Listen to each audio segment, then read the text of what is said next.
রাবেয়া না? কেমন আছিস রাবেয়া? ভালো আছি। কতদিন পর তোর লগে দেখা হইল। তোর সাথে উনি কে? আমার জামাই।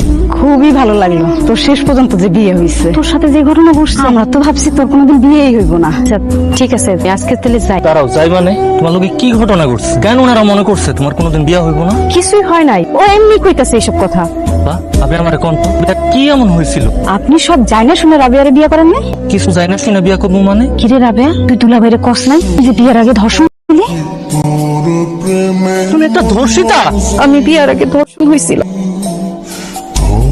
কামাল, তুই বৌমারে লিয়ে ঘুরতে গেলি, হঠাৎ করে ফিরে আস, কি হয়েছে? বা আমার অনেক বড় সর্বনাশ হয়ে গেছে। আমার এই মুখ আমি আর কাউরে দেখাইতে পারব না, কারণ আমার বউ একটা ধর্ষিতা মেয়ে নিয়ে আমি সংসার করতেছি।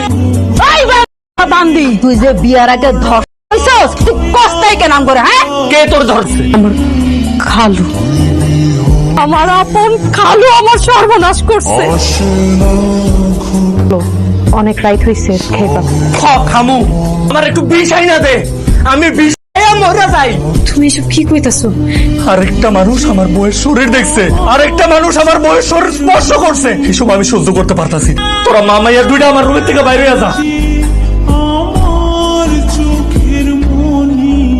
আব্বু তোমার এই ঘাট ধাক্কা দিয়ে বিয়ে কইরা দিল কেন? আপনার জন্যই তো অপেক্ষা করতেছিলাম।